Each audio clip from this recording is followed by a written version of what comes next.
Oh, something different.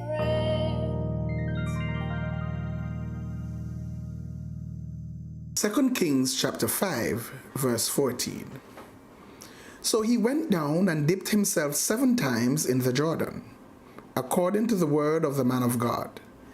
And his flesh was restored like the flesh of a little child, and he was clean. I think we all know the story of the great warrior captain Naaman, mighty man of valor, but was leprous. And how it was that, of course, in those days, no cure was known for leprosy. But having gone and taken some persons captive from Israel, he brought away a young damsel. And as she served his wife, she one day said, you know, I wish my master would go to my country, go to Israel, speak to the prophet there. I'm sure he would be healed. Of course, he went and he went to his king, and his king sent a message to the king and sent all kinds of nice rewards, great rewards, to say, hey, take care of my soldier for me, take care of my captain. Long and short of it was, he eventually was sent to the prophet. And when he went to the prophet sent him a word to say, go and dip in Jordan 7 times. And when you dip in Jordan 7 times, you'll be made whole. No, like really though? Let's stop and think about it. You think God needed to have Naaman dip in Jordan 7 times? Yes, we know 7 is the number of completion, spiritual perfection. But you think there's some magic to it? So, you know what I mean? Some magic to Jordan? Jesus wasn't baptized in it yet, by the way. You think there's some magic to the number 7? I mean, couldn't the prophet have said, be whole, and he get healed? Or like Naaman expected, the prophet could have gone and laid his hand on him and pray and he get healed? If you remember the 7 lepers, Jesus just said to them, go show yourself to the priest. And on their way to the priest, they got healed. So clearly, the Lord could have done it in so many different ways. So many ways that were simpler.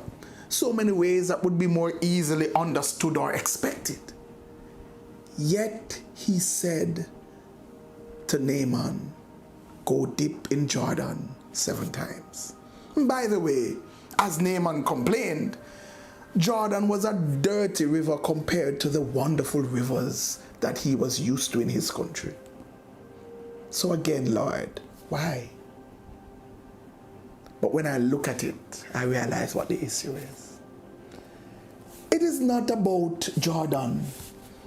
It's not even about the 7 times. It is about our willingness to obey him completely and submit to his will.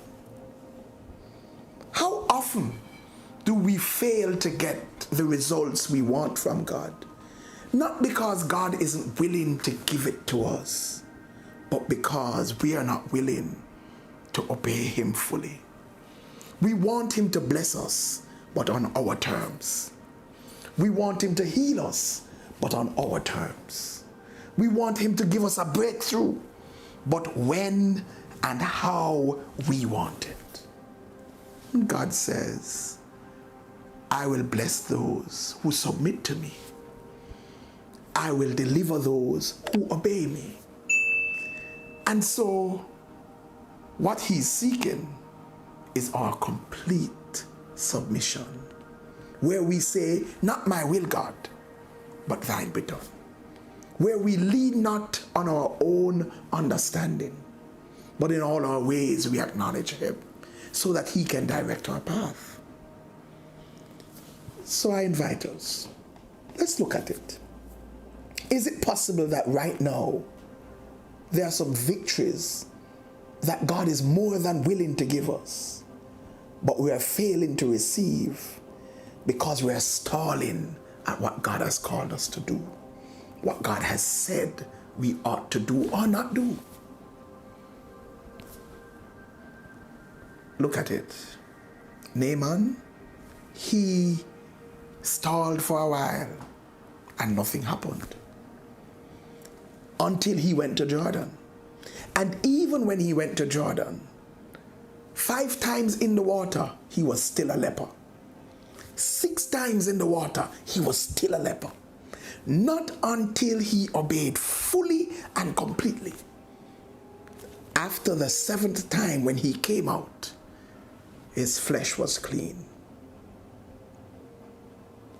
Let us stop and do an audit of our lives and ensure that we are prepared, we are willing, and we are ensuring that we obey God fully, completely, totally submitted, and the blessings will be ours. Like, share, comment, and subscribe. Don't forget to hit that notification bell. And for more, join us at 9 a.m. on Sunday mornings at 10 Union Square, Crossroads. If you can't be there in person, join us virtually via Facebook Live.